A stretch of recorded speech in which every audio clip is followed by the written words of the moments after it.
Welcome to the Money Rules Podcast, where we tackle your personal financial matters with leading financial advisors. Your host, Boitumelo Ntsoko. I recently read a Bloomberg article on how losses in your investment portfolio can boost returns and cut taxes. The strategy, called tax loss harvesting, looks to help investors improve a portfolio's after-tax returns and offset ordinary income. To help us better understand the strategy and whether it can be used by SA investors, we're joined by Elke Brink, who is a wealth manager at PSG Wealth. Welcome, Elke. Thank you. Thank you for having me. Elke, tax loss harvesting sounds like the financial equivalent of turning lemons into lemonade. Could you walk us through what it entails and how it can benefit investors? Yes, of course. I think this is a term not a lot of investors have probably heard of, or I think they do the concept of it, but I think the tax loss harvesting is not something that's always focused on. So what it comes down to is that with any discretionary portfolio, and with discretionary normally means a portfolio that is accessible, and where you are invested in equity exposure, there would typically be a capital gains tax reaction should you either restructure the investment or should you access the investment, so selling off assets. So capital gains tax forms a very big part of the planning when it comes to these type of portfolios. So this can either be a unit trust type of portfolio or a direct share portfolio. But knowing that, of course, the concept of capital gain is a good thing normally. So it means that the portfolio earned a return and you would have either capital gains or capital losses within a portfolio on an annual basis.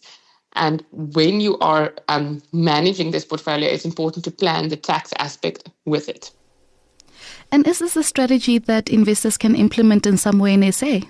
Yes, definitely. So what it comes down to is that you want to, on an annual basis, optimize your allowed capital gains tax reactions. So basically, you have an exclusion, and I'll first refer to the concept of a natural person. So you as an individual own an investment. On an annual basis, you are allowed to take on some capital gain or some tax reaction without technically having a tax reaction. So you have an annual allowance. This comes down to you would have a capital gain of X amount. Then there is a 40,000 Rand exclusion on the gain. So you basically deduct this 40,000 exclusion from your gain.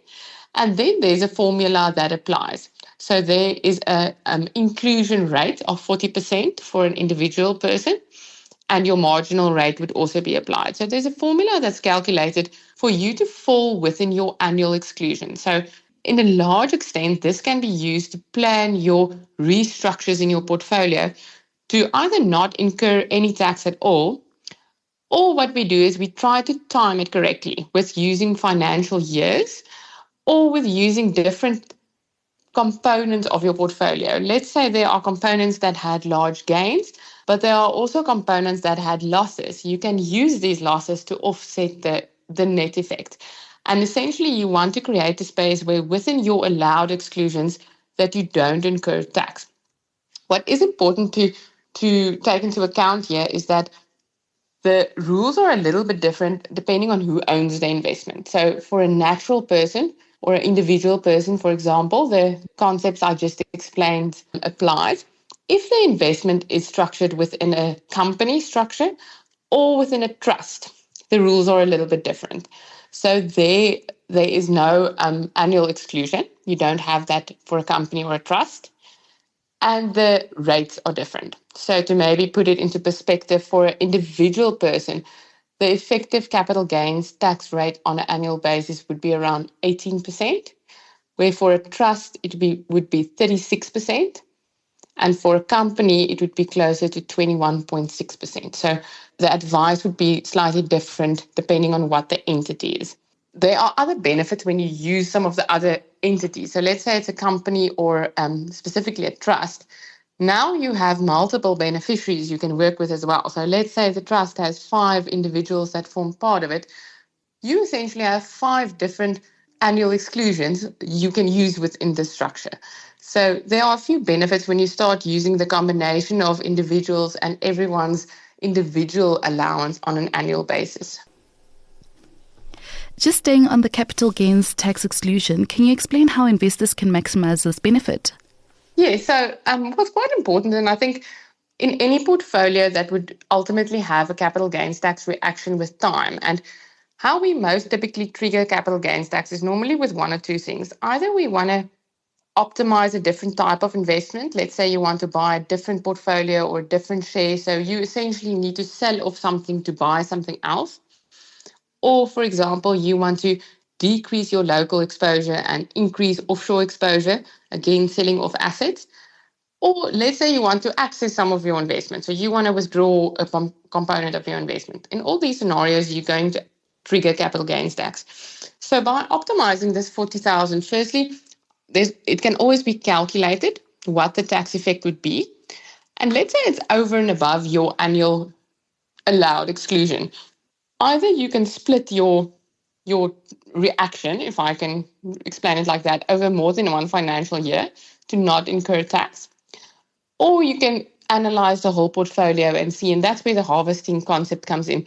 If there are other losses that you can now offset against the gains, and eventually the net effect will possibly have a much lower effect or maybe no effect at all. What is important to take into account when it comes to this whole principle, let's say there were losses in the portfolio. The 40,000 annual exclusion is not added to the losses. So it's not that, let's say you had 100,000 loss in the portfolio. It's not 140,000 that you can now technically offset. The 40,000 will decrease your loss. So that's quite important to just understand. It's not that it improves your loss situation, it actually decreases your loss.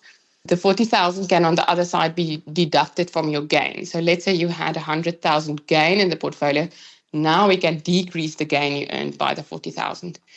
And then the other component that's quite important is to know what the nature of the transaction is. So again, where we typically do this is we want to improve the portfolio or change the investment strategy. So there's a reason why we want to change the portfolio. So ultimately, when it comes from an asset management point of view, the goal is never to get a tax benefit. The goal is to get a higher return or to buy a better asset or better equity in the portfolio.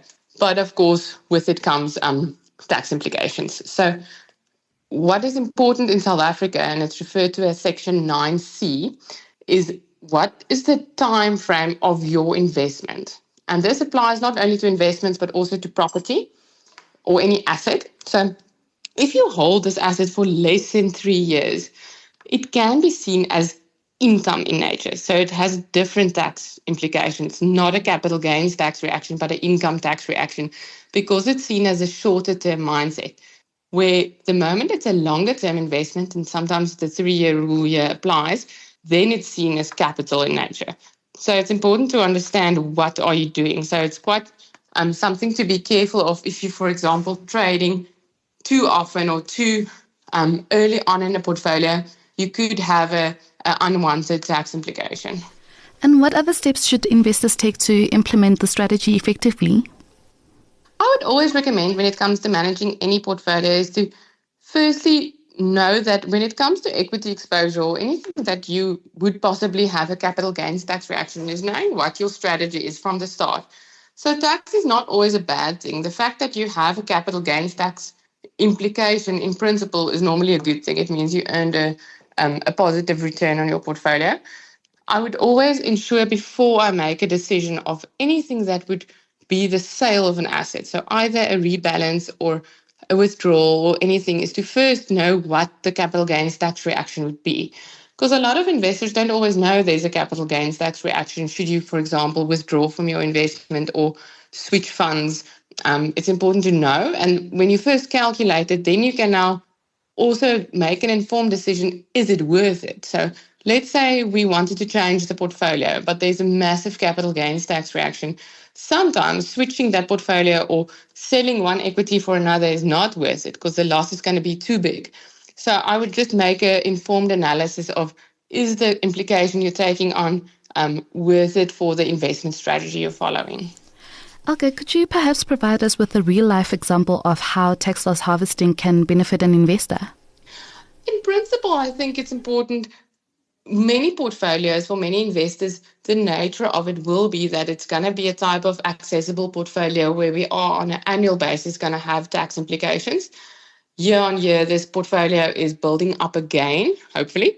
And now we have to plan this gain, because otherwise it is going to start hurting you out of a capital gains tax point of view. So what we normally advise is that together with your asset manager, we also include a good auditing team or a tax professional. And here we start planning on an annual basis. And by selling off certain components of a portfolio at certain times and buying other type of units, should it either be unit trust or direct shares, you automatically start optimizing your annual exclusions more often. And this ensures that in the long run, you're not one day going to have one massive capital gains tax issue. On the other side, I would also recommend that, of course, in the short term on an annual basis, this is always calculated and planned for, that you know what the implications will be. And like I mentioned, you can, let's say we want to make a specific portfolio adjustment. We can, for example, make one change in February and one change in March, and automatically we're optimizing 2 financial years and therefore 2 different exclusions and protecting you from the tax effect in that side. And then in many instances, using certain structures, for example, a trust, as I mentioned, has a lot of benefits in terms of tax planning. So like I mentioned, you as an individual have this annual exclusion, but the moment we can use a trust, and now there are 8 individuals we can use, automatically we have much larger benefit in terms of tax planning, what we can optimize and offset. So just knowing that when it comes to the sale of any asset and anything that is remotely invested in the markets, there's going to be an implication, and really navigating this well and knowing exactly what you're doing when it comes to buying and selling and when to do so. Okay, you've mentioned quite a few benefits to the strategy, but I'm curious, are there any pitfalls we should watch out for when engaging in this? Yes, definitely. I think when it comes to tax planning, there's always a few pitfalls, and I think I would always include proper advice on it. This normally, anyway, only applies to larger portfolios when you're triggering tax. So I think it's important to really do an analysis on it. So a few things I would look out for is, firstly, is it worth it in any way to do the transaction that will trigger tax? So should it be a withdrawal? Should it be a selling off one portfolio for another, moving more offshore or local, whatever it may be? So why are you making this decision in your portfolio? And is the ultimate effect worth it? Because sometimes it's worth it to actually take on a lot of tax because you're getting a better outcome and a better strategy in the portfolio. So that would be the first thing. The second thing, as I mentioned, is to know what you're going to trigger. So is it income or is it capital of nature? So if we're doing it on a short-term basis, you could be triggering tax you don't want to trigger. And it's not even a capital gains tax reaction. It could be an income tax reaction. And imagine that's on the highest scale. So compare an 18% capital gains tax reaction compared to a 45% income tax reaction. So to be very careful, what is the intention and the timeline of this change in the portfolio? And then the last thing, which is quite big in South Africa, which kind of ties in with the other point, but SARS is very effective when it comes to anti-avoidance, when it comes to tax, where it's not always so big in the US, for example. But to know what is the reason for this? Is the reason that you're trying to get tax benefits, or is the reason that you're trying to optimize your portfolio? And there it's quite important to know how you make the decision-making with your tax team and with your asset manager, to know that, for example, we are selling off certain equities to move offshore because it's going to diversify your portfolio and increase your returns. But if it were a decision that doesn't really make economic or market sense, then it's going to look like we're just trying to optimize tax benefits, and that can easily be seen as anti-avoidance. So I think that's just important to just make informed decisions when incurring these type of transactions and planning. Now let's talk about the role of robo-advisors in tax loss harvesting. How do these automated platforms streamline the process for investors? I think the concept of robo-advice, or maybe even artificial intelligence and everything where the world is going, it's always just important to know that the decision-making really fits in with your holistic planning. And I think that's the only point of critique that still comes in when it comes to AI or anything technological, is knowing that all the risks are planned for, and that it really comes down to is it the best decision making for your portfolio and your future. So I think I would just be wary of any technological platform, if I can refer to it like that, is really acting in your best interest and taking all the legal risks into account. And of course, getting the timing right in terms of sometimes it's a market timing thing or a political climate thing. I think, for example, South Africa would have different rules compared to somewhere else in the world. So knowing how to navigate your local market or your country's uncertainty. And I think just knowing that the decision making is always the right thing. Firstly, I think the ultimate outcome is always to have the best possible investment portfolio. And then the tax implications come with it. So to just know that the planning is done right for your certain portfolio and your family's needs.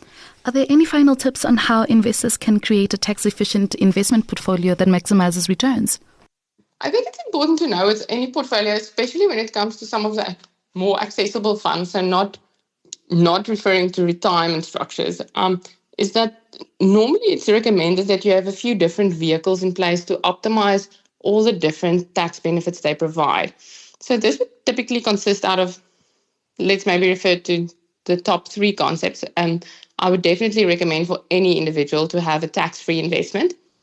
Yes, it is a smaller amount on an annual basis, but this actually takes all the risks for any tax implication away in the long run. So I've written an article where, let's say you start a tax-free investment for a child and it's actually an investment that's invested for 50 years, you're going to sit with 200 million rands. So if you had that in a normal accessible investment, it would have significant tax implications, where if you do it in a tax-free investment, there's none. So I would recommend using a normal accessible investment, and there you can optimize your normal annual exclusions, like the capital gains tax one I'm referring to. There, I would always get professional guidance in terms of what's the best entity to do it on, depending on what your situation is. Do you do the investment in your personal name, or do you do it in a company or a trust? Because that can have different tax benefits.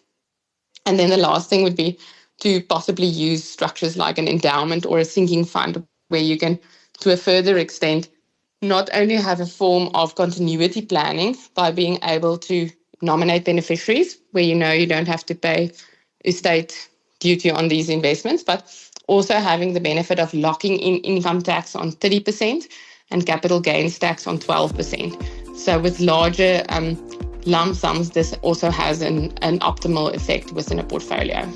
All right, thank you so much for joining us on this episode, Elke. Thank you so much for having me. That was Elke Brink, who is a wealth advisor at PSG Wealth. Thanks for listening to this episode of the Money Rules Podcast. To listen to more, go to moneyweb.co.za or the Moneyweb app and follow Moneyweb News for daily updates. Moneyweb, your trusted source for business and investment insights.